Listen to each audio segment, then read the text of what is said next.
नमस्कार दोस्तों, आप सभी का आरबीएम हिंदी क्लासेज में स्वागत है।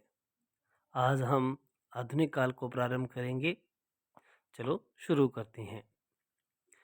हिंदी साहित्य इतिहास का चतुर्थ चरण ही आधुनिक काल के नाम से जाना जाता है। हिंदी साहित्य का इतिहास का चतुर्थ चरण ही आधुनिक काल के नाम से जाना जाता है। आचार्य रामचंद्र शुक्ल ने आधुनिक काल का समय क्या माना है? तो आचार्य रामचंद्र शुक्ल ने आधुनिक काल का समय क्या माना है? तो 1843 ईस्वी से 1927 ईस्वी माना है। ये याद रखना जरूरी है कि अच्छा प्रश्न बन सकता है। आचार्य रामचंद्र शुक्ल ने आधुनिक काल का समय क्या माना है? 1843 से 1927 ईस्वी। आधुनिक काल को हिंदी साहित्य इतिहास का दूसरा स्वर्णकाल भी कहा जाता है।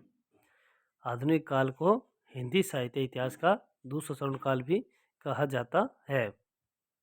आचार्य रामचंद्र शुक्ल ने आधुनिक काल को क्या कहकर पुकारा है? तो इन्होंने गद्य काल कहकर पुकारा है। रामचंद्र शुक्ल ने आधुनिक काल को क्या कहकर पुकारा है? तो गद्य काल कहकर पुकारा है। डॉक्टर रामकुमार वर्मा ने आधुनिक काल को किस नाम से पुकारा है? तो इन्होंने आधुनिक काल के नाम से पुकारा है। डॉक्टर पृथ्वीनाथ कमलकुल श्रेष्ठ ने आधुनिक काल को क्या कहकर पुकारा है? तो इन्होंने साहित्य काल कहकर पुकारा है। डॉक्टर पृथ्वीनाथ कमलकुल श्रेष्ठ ने आधुनिक काल को क्या कहकर पुकारा है? तो साहित्य काल कहकर पुकारा है।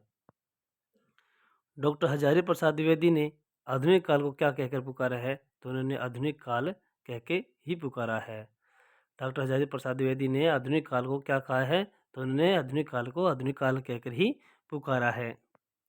मिश्र बंधु ने आधुनिक काल को किस नाम से पुकारा है? तो उन्होंने वर्तमान काल से काल कहकर पुकारा है। मिश्र बंधु ने आधुनिक काल को क्या कह किस नाम से पुकारा है? तो इन्होंने वर्तमान काल कहकर पुकारा है। हिंदी साहित्य का सहक्रांति काल की अवधि मानी जाती है। तो हिंदी साहित्य का सहक्रांति काल की अवधि क्या मानी जाती है? तो ये 1843 से 1868 ईस्वी तक मानी जाती है। आचार्य रामचंद्र शुक्ल ने रीतिकाल का समाप्ति काल माना है। आचार्य रामचंद्र शुक्ल ने रीतिकाल का समाप्ति काल क्या माना है? तो 1843 ईस्वी माना है। और आचार्य रामचंद्र शुक्ल ने आधुनिक काल का प्रारंभिक समय भारतेंदु हरिश्चंद्र की पत्रिका कवि वचन सुधा के प्रकाशन वर्ष 1868 ईस्वी को माना है।